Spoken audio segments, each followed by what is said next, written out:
What's up, Chicago, and welcome into Sports Talk Chicago. As you might have guessed it, I am Joey Christopoulos. Happy Saturday. I hope you're having a wonderful weekend.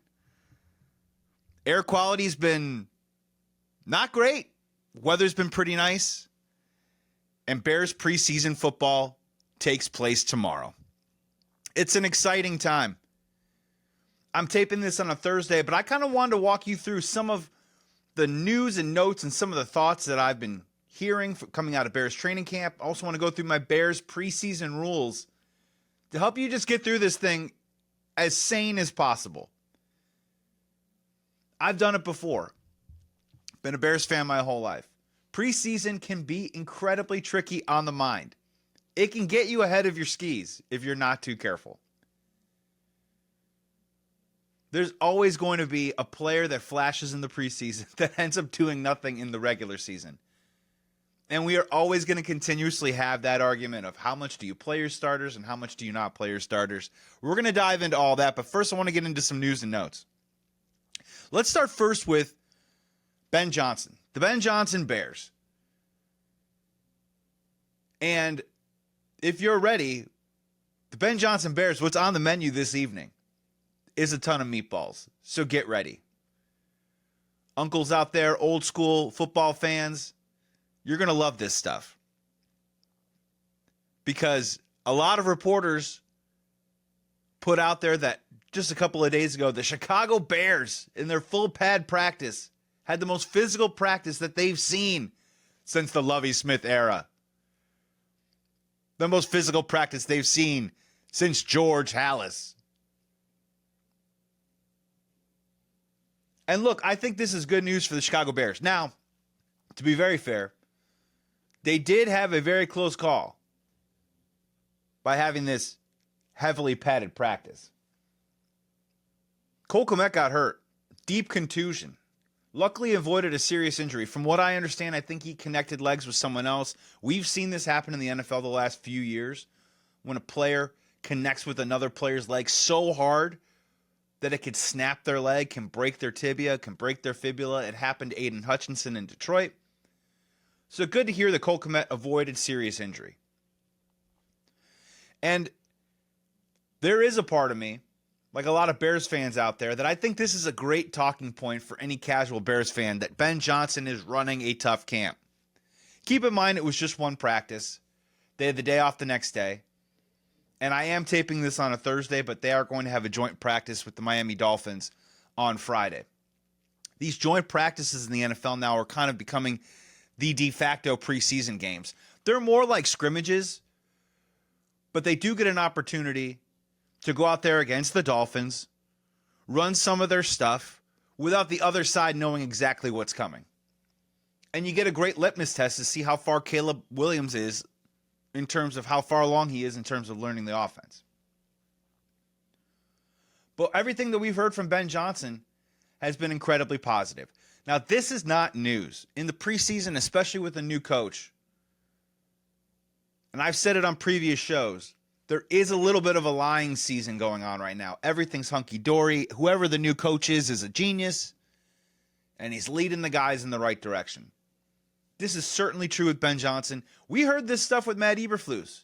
There were plenty of Eberflus supporters that would come out of the woodwork when he was hired to sing the praises of him and his ability as a possible head coach. We all know how that turned out.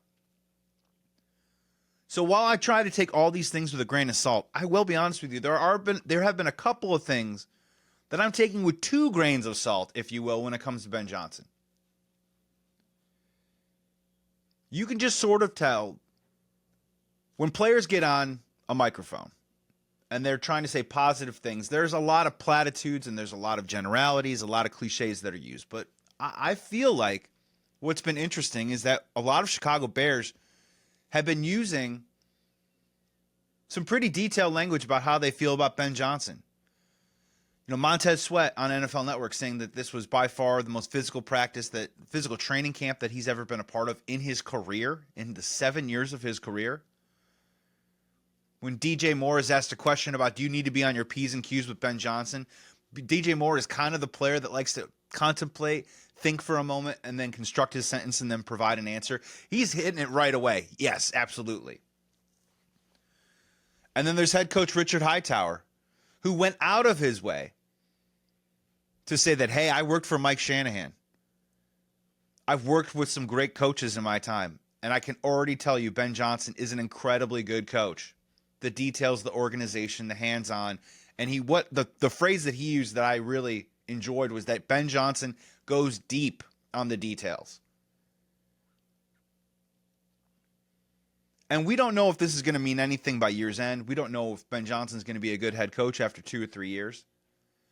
But I will say that the usual casual positive optimism, the glass half full, that happens in every training camp for any NFL team, I will say that there is an element to it that feels just a little bit different. What I've heard from Caleb Williams, I've heard a lot of up, I've heard a lot of down, but the up that I've heard has probably been a little bit more promising than I've heard from past quarterbacks. When it came to Mitch Trubisky or when it came to Justin Fields in a training camp, with Justin Fields, I always felt like he dominated 7-on-7s. With Mitch Trubisky, I always felt like they would highlight 1 or 2 throws. What I've come to hear from training camp with Caleb Williams is that Caleb Williams seems to be making several plays in a row, having really good sequences, having good moments for long extended stretches. He's still making mistakes, of course, and it's really hard to say what's real and what isn't. You know, there's a play circulating on Twitter right now where Caleb Williams evades the pocket and looks like he picks up a first down, but if you really drill in on it, Austin Booker would have easily sacked him in a normal game situation. So this is the stuff that you have to be really careful with as a Bears fan when we're talking about preseason. It's fun to get excited,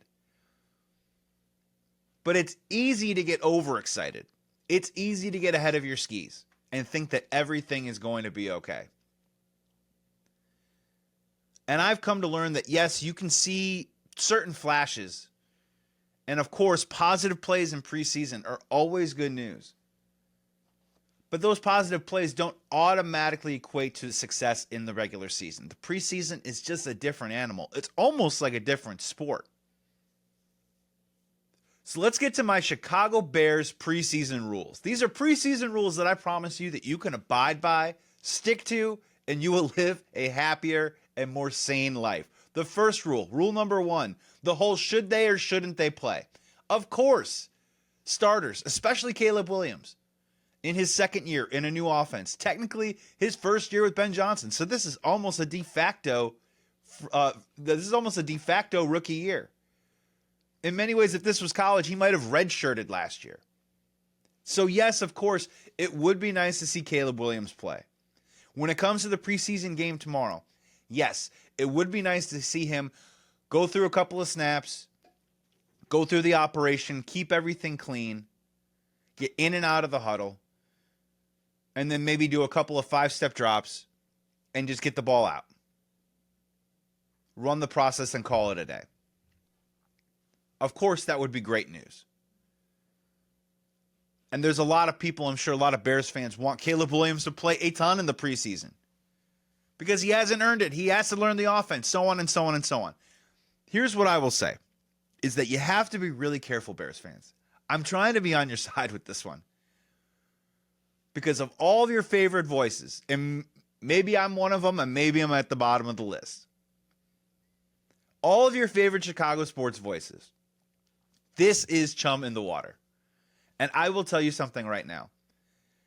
As a sports analyst, as a Chicago sports fan, and also as someone that's trying to become a Chicago sports voice in this community, and thanks to WLS AM 890 for giving me that opportunity every single week here on Saturday, one of the easiest things you can do is say, you got to play the players in the preseason.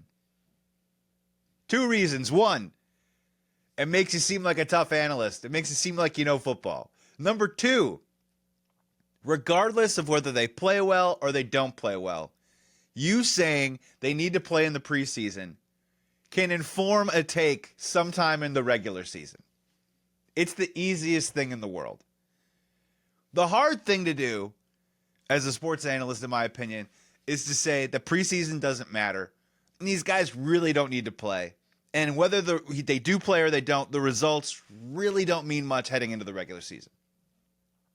If you come out and you say, I think Caleb Williams needs to get as many snaps as possible. He needs to learn the offense. He needs to get comfortable. We need to play all these guys. We need to play Caleb in the second preseason game at least 3 quarters. I'm not necessarily disagreeing with that. I'm just saying, I'm letting you know on a little secret. That is the easiest thing to say. So if it's the easiest thing to say, does it exactly mean that it is the true answer to this equation? I don't think that there's a true answer to whether NFL players need to play a ton in the preseason or not. I do think that they need to get the pads on. I think they do need to be physical. I think these joint practices are really important to training camp. But when it comes to preseason, a lot of it is just guys trying to earn jobs, trying to earn practice squad jobs. When it comes to the starters, it is really hard on a season-to-season basis to figure out whether playing a ton in the preseason leads to automatic success in the regular season. We've definitely seen examples, to be fair, of Matt Nagy not playing guys at all. In 2019, he didn't play Mitch Trubisky at all in the preseason. They got off to a really rough start. So from an analyst perspective, the easiest thing to do is you got to play these guys in the preseason because, one, if they come out of the gate hot, you can go back to your take and say, hey, I was right. They played in the preseason, therefore they were ready to roll. Therefore, they started the season really good. And if they get off to a bad start, your take is still covered because you said, well, they needed as many reps as they could. And I was right to say that they needed to play them because they are still a work in progress. It's a foolproof take. And honestly, if you're a Bears fan, heading out to the bar or hanging out with friends and family at dinner this weekend, if you want to say you got to play them during the preseason, go for it. Because the conversion rate of you being accurate on your sports take is close to like 98%. The only time that this ever has a bit of a snafu, hits a snag, right, is when a major injury happens. But again, old cliche to fall back on, injuries happen all the time in football. You can't predict that. So for me personally, I would like to see Caleb out there a little bit, running the operation, maybe get a couple throws in. Do I need to see a long touchdown drive? No, I'm kind of over that. Kind of over that part in my life where I've seen the years. The only time I can remember in my lifetime is there was that preseason, the year before Jay Cutler was traded to the Bears. There was a preseason when Kyle Orton looked absolutely awesome in the preseason. I'd go out with my buddies, we'd get 5-cent wings over at Quenchers, and we'd sit there and we'd watch the preseason, and Kyle Orton looked absolutely fantastic. And Kyle Orton ended up having a pretty decent season. Did he light the world on fire? No. Did he have a Pro Bowl year? No. But that was also the year where if they beat Atlanta, they would have gotten into the playoffs, so on and so forth. Next year, he's traded for Jay Cutler off to Denver. So a guy ripping it up in the preseason, it doesn't do much for me. We've seen Mitch Trubisky have good throws in the preseason. We've seen Justin Fields have some athletic plays. Look, how many times did you share with your friends last year in the preseason a couple of the throws that Caleb made, especially by the sideline? Those throws still showed up in the regular season. What didn't show up in the preseason or the regular season was anticipation, timing, and actually running an offense with your starters out there against another team's ones. So when it comes to preseason, look, I just don't think it matters how much they play or how little they play as much as you think it used to mean. And what preseason rule is, if you want to really find out how things are going, follow your favorite Chicago sports journalists in town, like Adam Hogue or Adam Johns, Brad Biggs, Mark Grody, Patrick Finley, Courtney Cronin, because they will be reporting on what happens with this joint practice between the Bears and the Dolphins. And that might give you a little bit of more of a hint about how far along the Chicago Bears are or aren't offensively. Preseason rule number 2. There will be a player in the preseason that you are going to fall in love with that will mean absolutely nothing to this regular season. It happens every year. There's always a Cameron Meredith. There's always last year's Ian Wheeler. There is going to be a running back, or there is going to be a wide receiver that's going to perform really well in the third and fourth quarters of these preseason games. And to their credit, they're going to deserve more opportunities. And through that production, they are at least going to push themselves up onto the bubble of making the roster. And maybe they do make the roster. It turns into a great feel-good story. And it's part of the fun of NFL preseason, in my opinion, of some of these guys do come out of nowhere, flash a little bit. We get an opportunity to get goo-goo eyes for them, and they get a shot to live out their dream to possibly be an NFL player on a live roster. Or they go to a practice squad, stay in the game, and try and get better at their skills. My only thing with the preseason rule is, keep in mind, just because this player flashes, blows up, dominates in the preseason, it does not automatically mean they're going to help out in the regular season. In fact, they might not help out at all in the regular season. For them, it's more of an individual journey. It's more of a goal for them that they are able to accomplish. And I applaud their efforts. But as a fan, I'm just cautioning you. Just pump the brakes a little bit. I am saying right now, and I've been on him, I do like Kyle Monangai a lot. I do think we are going to get some flashes of Kyle Monangai in a Bears uniform in the preseason that are going to make your eyebrows go up a little bit and maybe make you smile. I also am hoping and thinking that they don't run him into the ground in preseason. He shows what he can do on the team, and we see some other people in the backfield sort of soak up some of those later game carries. But that's the world of the preseason. Preseason rule number 3, results don't matter. They really don't. Guess what the Chicago Bears did last year? They went undefeated in the preseason. Not only did they go undefeated in the preseason, but they absolutely dominated and destroyed their opponents in the preseason last year. Frankly, I found it fun to watch. And I think some Bears fans thought that was going to immediately translate over to week 1. Do not be fooled. We all know what happened last season. We all know what happened when the Chicago Bears kicked off that year. They almost lost that game to the Titans. It took a defensive effort in the second half with some big-time plays for them to turn that around and score and win that game. The offense did not look good. The offense under Shane Waldron never took off. I've been hearing things now from people in the know that go to training camp that when they look back and reflect on it, they saw stuff that was so bad from Shane Waldron that they thought that he should have been fired in training camp, that he shouldn't even made it to the season. That's how dysfunctional things were. And yet somehow the Chicago Bears scored points in the preseason. Make that make sense. The only way that you can make sense of that is to understand that preseason results, as much as they are fun and things that you can lay down at night and put your head on the pillow and dream about, they really don't mean much. I hate to break it to you. I'm sorry, NFL. But preseason results do not equate to regular season success.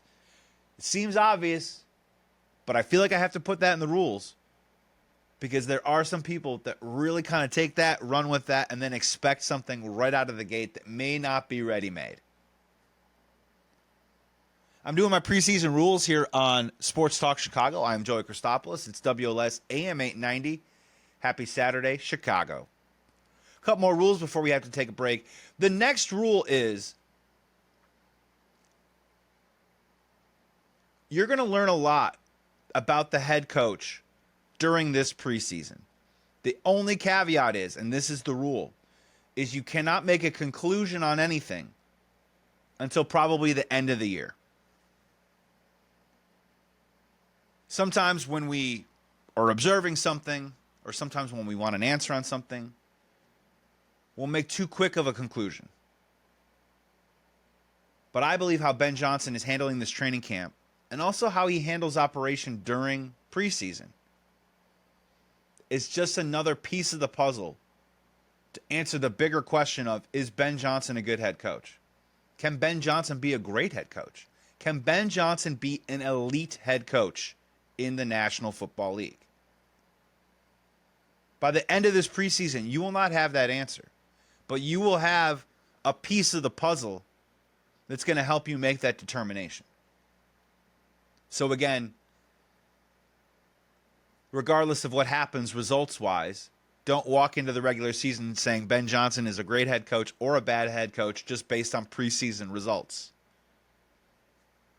But this is the first opportunity we get to see some of the stuff that goes beyond just what he's been saying, that goes beyond some of the glowing compliments that other players and coaches on the Bears have been saying about Ben Johnson, which again can be a bit cliche, but as I already mentioned before, I think that there's a little bit of a different tenor, a little bit of a different language. The thesaurus is out a little bit more when we're talking about Ben Johnson. But let's see how he operates on the sidelines. Let's see, maybe in general, I don't know about ready to play is the right word, but when you got a first-year head coach, and they've been talking a lot about the physicality and the demanding nature of this training camp, if you get something wrong, Ben Johnson will kick you out of the play. And when you come back in, you better get it right or you're not going to run it again. So when we talk about the physicality, when we talk about some of the more higher accountability going on up at Hallis Hall during training camp, let's see if that energy or that mentality transfers over to just the sidelines. This one's pretty low level. It's more of a body language thing. But I'm excited to see Ben Johnson get pumped up on a preseason touchdown in the third quarter. Or is he going to get upset? How does he run that sideline? For the most part, in Chicago, we've seen some pretty stoic head coaches on the sidelines. You never really saw Lovie Smith lose his mind. You certainly never saw Mark Trestman show any emotion on the sideline. You certainly didn't see it with John Fox.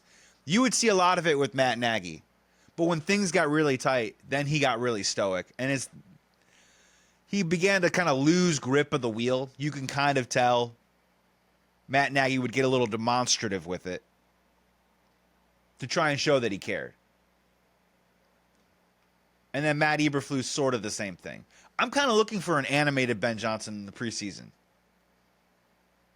Again, I'm not taking too much stock into it, but one of my rules is you're going to learn something about this head coach that you won't have an answer to by the end of preseason, but will be a piece of the puzzle that gives you a grander scope that towards the end of regular season you can say, well, how did he run that preseason? Did he put us in a position to success?